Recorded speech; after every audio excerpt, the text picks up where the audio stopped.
Lisa Rickert, elementary school social worker for the district for 15 years. I'm going to talk about bullying. Bullying is unfair and one-sided.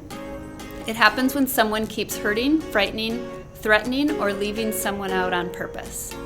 Hi, my name is Dave Crocker. I've been a middle school counselor for over 20 years. I wanted to just talk a little bit about bullying and some of the areas that bullying encompasses. Specifically, breaking down that definition, unfair is an imbalance of power. That can be age, size, grade, popularity, academic success. One-sided refers to the person who's being bullied is not doing anything back. Keeps happening refers to the fact that the behavior is repeated over time, and on purpose there's an intention of harm.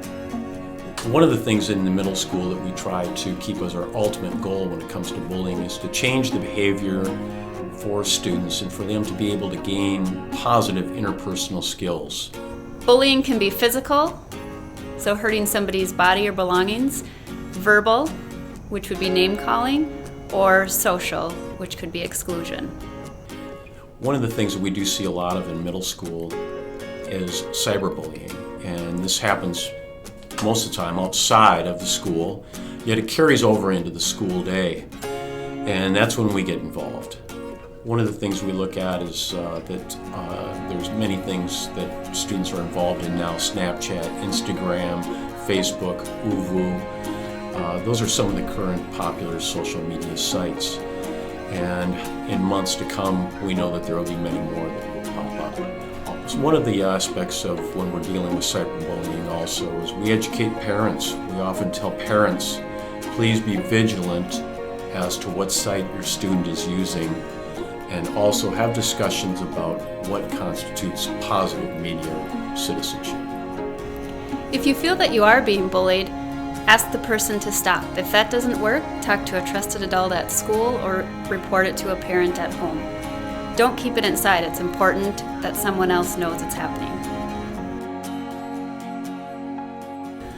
Hello, my name is Sarah Whiting, and I'm one of the counselors for the district. I've been with the district now for 11 years. And what I would like to talk about is what conflict is. I'm Ashley Justin. I'm a school social worker, and I'm here to talk to you today about conflict.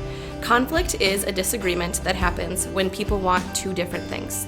The people involved in the conflict typically have equal power to solve the problem. Although conflict is different than bullying, it can still be very hurtful and leave people with negative feelings. Conflict is when students who are on an equal level, there's no imbalance of power is what we say, when they have trouble with one another. Now, we wouldn't necessarily consider these things to be bullying. However, they are still mean and they're still hurtful. Some examples of a conflict would be an argument between friends, disagreements, situations that go back and forth with name calling, and it's not always the same person being picked on. It typically is something that maybe only happens one time and is not repeated and not meant to harm the other person. When we think about what the school's role is in conflict, a lot of times the way that we like to approach it is this is an opportunity for students to learn and to grow. They're still figuring out in the middle school how they should treat one another, and that's a process. And so when we've got conflict that we're dealing with, we like to turn it into a learning opportunity. And a lot of times too, we will end up calling home just to keep the communication between home and school open, so that parents know what's going on too, and that they can help their kids also to, when they're home, they can have those conversations about what's going on and how can you fix the problem.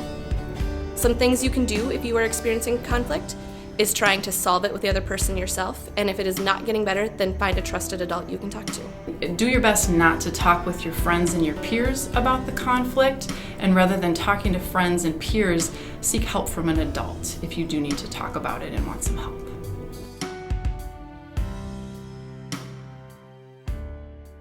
I'm Ginger Skilly. I'm a social worker at Westwood Elementary in Zimmerman.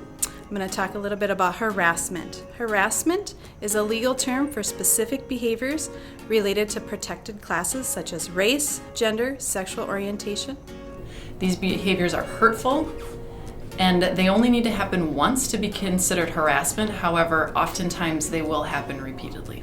Some examples of harassment are teasing someone for the color of their skin, gender, hair, sexual orientation, and religion. So examples of things that we see sometimes in the middle school related to harassment would be when kids invade one another's personal space.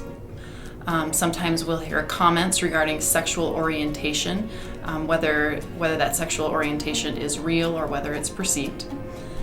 Sometimes we'll hear comments about religious practices or stereotypes that go along with the religion. We'll also hear derogatory remarks about a person's race, or sometimes making fun of cognitive ability. These are all examples of harassment and certainly not okay. So when something like this is going on, the most important thing for a student to do who's experiencing this is to tell a trusted adult. Once a trusted adult knows about it, we can do whatever it takes to make sure that the student is supported and that the behavior changes. Ultimately, what we want is our schools to be safe and welcoming for all.